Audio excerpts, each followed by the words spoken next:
আসসালামু আলাইকুম, সবাই কেমন আছেন? আলহামদুলিল্লাহ আমি ভালো আছি। স্বর্ণাজ কুকিং অ্যান্ড ব্লগে আজকে আরেকটি নতুন রেসিপি নিয়ে চলে আসলাম, চালে ডালের সবজি খিচুড়ি। আর এর জন্য আমি 2 কাপ বাসমতি চাল নিয়েছি, আর 1 কাপ মসুরের ডাল আর হাফ কাপ মুগের ডাল নিয়ে একটু হালকা ভেজে এটা পানিতে ভিজিয়ে রেখেছি। আর চালটাকেও আমি ধুয়ে রেখেছি, ওটা আর ভিজানোর প্রয়োজন নেই। আর এর জন্য আমি কিছু সবজি নিয়েছি সবজি খিচুড়ি করার জন্য। এর মধ্যে আমার কিছু পুঁই শাক, আমার গাছের পুঁই শাক, আর একটা জুকিনা, কিছু বরবটি, আর গাজর, আলু, টমেটো, এই সবজিগুলো দিয়ে আমি আজকে সবজি খিচুড়ি রান্না করব।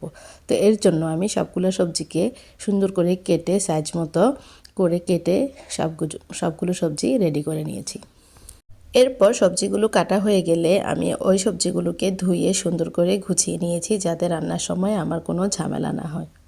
এভাবে বিভিন্ন সবজি দিয়ে যদি সবজি খিচুড়ি রান্না করা হয়, সেটা ছোট বড় সবার জন্য স্বাস্থ্যকর হয়ে থাকে, খেতেও অনেক মজা।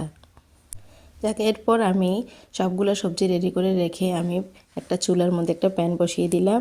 এর মধ্যে আমি কিছু অলিভ অয়েল তেল দিয়ে দিলাম। আসলে আমরা সবসময় অলিভ অয়েল তেলটাই খেয়ে থাকি ইতালিতে, তো আপনারা চাইলে যে কোনো তেল দিয়ে করতে পারবে। আর খিচুড়িতে একটু সরিষার তেল দিলে ভালো লাগে, এই জন্য আমি আরেকটু সরিষার তেলও দিয়ে দিয়েছি।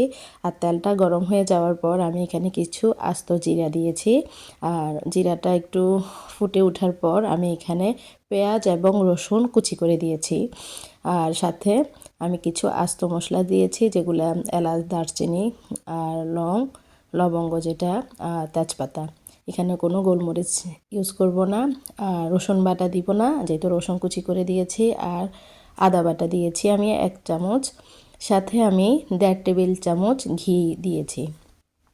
এরপর আমি পেঁয়াজ রসুনগুলোকে, মশলাগুলোকে কিছুক্ষণ 2-1 মিনিটের মতো ভেজে নিয়েছি। খুব বেশি ভাজার দরকার নাই, হালকা একটু ভেজে এরপর এর মধ্যে আমি যে ডালগুলো ভিজিয়ে রেখেছিলাম, মসুরের ডাল আর মুগের ডাল, ওই ডালগুলোই দিয়ে দিলাম।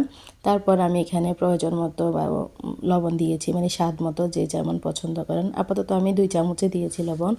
তারপর আমি 1 চামচ হলুদ, আর 1 চামচ জিরা ধনিয়া, আর 3টা কাঁচামরিচ দিয়েছি। মরিচটা আপনারা আপনাদের স্বাদ মতোই দিয়ে দিবেন, যে যেমন ঝাল পছন্দ করেন। যেহেতু আমার বাসায় কম ঝাল পছন্দ করে, এই জন্য আমি 3টা কাঁচামরিচ দিয়েছি। আর এখানে কোনো গুঁড়ামরিচ ইউজ করব না। তো মশলাটা একটু কষিয়ে এর মধ্যে আমি সবগুলো সবজি এক এক করে দিয়ে দিয়েছি।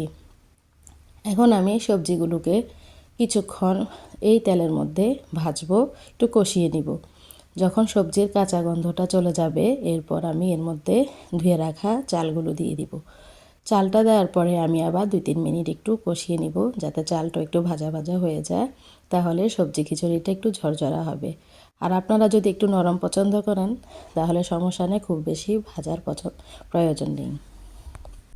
এরপর চালটা দিয়ে আমি 2-3 মিনিট একটু নেড়ে চেড়ে ভালো করে সবগুলো সবজি, চাল, ডাল যাতে ভালোভাবে মিক্স হয়ে যায়, ভালোভাবে ভাজা হয়ে যায়, 2-3 মিনিট আমি ভেজে নিয়েছি। আর লাস্টে আমি একটা টমেটো দিয়ে দিয়েছি, যেহেতু টমেটো খুব দ্রুত গলে যায়। আর পুঁই শাকটাও আমি দিয়ে দিয়েছি লাস্টে, যেহেতু পুঁই শাকও আগে দিলে খুব বেশি নরম হয়ে যাবে, সেজন্যে। যে সবজিগুলো শক্ত হয়ে থাকে ওই সবজিগুলো একটু আগে দিলেই হয়, আর যেসব সবজি খুব দ্রুত গলে যায় ওই সবজিগুলো পানি দেওয়ার একটু আগে দিলেই হবে। তো এরপর যখন চাল ডাল ভাজা হয়ে গেছে, আমি এর মধ্যে গরম পানি দিয়ে দিয়েছি।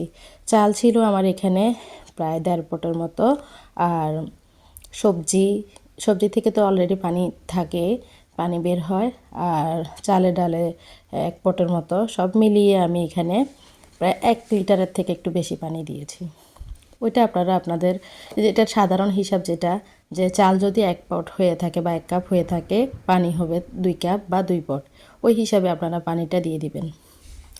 এরপর আমি একটা কাঁচামরিচ দিয়েছি। আপনারা যদি খুব বেশি ঝাল পছন্দ করেন, তাহলে আপনাদের প্রয়োজন মতো আপনারা কাঁচামরিচটা বাড়িয়ে দিতে পারেন। তো আমি একটা কাঁচামরিচ দিয়েছি, যেহেতু বেশি ঝাল হলে আমার ছোট বাচ্চা আছে, ও খেতে পারবে না। যাই হোক, যারা আমার ভিডিও দেখে থাকেন তারা অবশ্যই জানেন যে আমার বাসায় আমি ঝাল কম ইউজ করি। তো এই তো আমার সবজি খিচুড়ি নেড়ে চেড়ে আমি 5 মিনিট দমে রেখেছিলাম। এরপরে যে পানিটা শুকিয়ে গেছে, এরপর নেড়ে চেড়ে আমি আবার ঢাকনা দিয়ে 10 মিনিট রেখে দিয়েছিলাম। 10 মিনিট পরে আমি ঢাকনা উঠিয়ে দেখি আমার সবজি খিচুড়ি টোটালি রান্না হয়ে গেছে। তো এইভাবে সবজি খিচুড়ি রান্না করলে অসম্ভব মজা হয়। ওকে।